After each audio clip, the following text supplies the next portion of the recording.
मुबारक हो गया। और माशाल्लाह सारे इदारे बहुत बड़ी है। अल्हम्दुलिल्लाह जी। पंजाब पुलिस माशाल्लाह ऑलरेडी जिंदाबाद थी, है और रहेगी।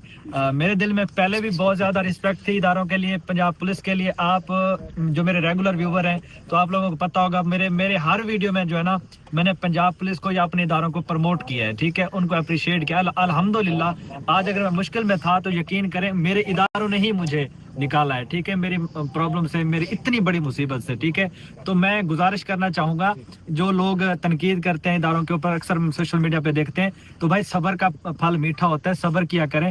सब्र करने के बाद अल्लाह पाक आपको इसी तरह फल से नवाजेगा। और मुझे फ़ख्र है अपने इदारों पर, और मुझे फ़ख्र है कि मैं पाकिस्तानी हूं अल्हम्दुलिल्लाह। हम आपके शुक्रगुजार हैं कि आपने हमारे ऊपर एतमाद किया। मैं कहता सलूट ठीक है पंजाब पुलिस ਨੂੰ छोटी जी वीडियो बनाई है ताकि दोस्तों ने जल्दी जल्दी खुशखबरी दे कि मतलब कि चाचू सादे को रात को वापसी घर आ चुके हैं। पहले मैं मतलब की गल की अपनी वीडियो पर, जिस टाइम मिले मैं वीडियो अपलोड कर सा।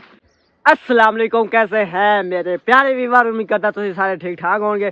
तो आज दी दोस्तों साडी व्लॉग वीडियो दोनों को देन लग्या खुशखबरी, और एक खुशखबरी बहुत ज़्यादा खुशखबरी है। क्या खुशखबरी है तुम सोच रहे हो? सो विवार तुसा तकरीबन वेखो सी 4-5 दिन पहले शहजाद भाई और अबू अगवा हो चुके हैं, मलाक सादिक मलवाना।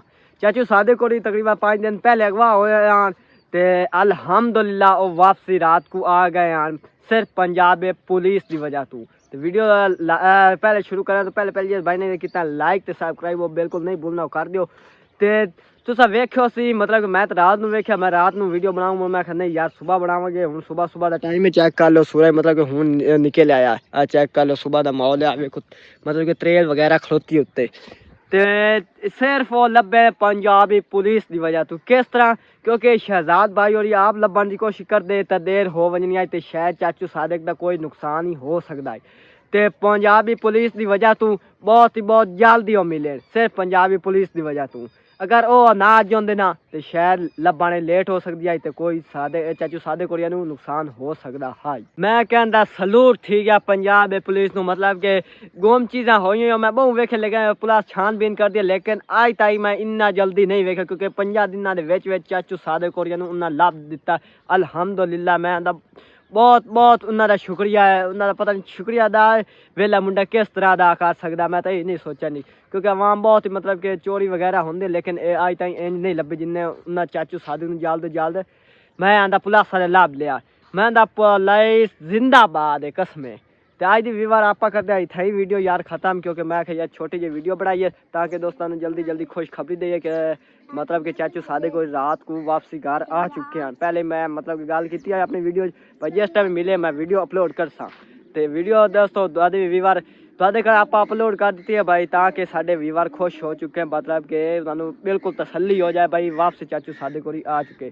ताए पर आज दोस्तों करते अपनी इतना ही व्लॉग वीडियो खत्म, क्योंकि छोटी बन जी बनाई जिससे तुहानू खुशखबरी देवांगा, क्योंकि सुबह का दोस्तों टाइम है, चेक कर लो सूरज हुण निकलिया, तकरीबन 8 का टाइम है सुबह आ मेरा छोटा भाई वाला। तो 8 का टाइम है, मैं चलो का हूँ तुम पता अपने पिंड है ना, तकरीबन सुबह काम शुरू होता, मोर तकरीबन 12-1 बजे तक काम होता, तो मोर बाद असी वेले हो जाते हैं।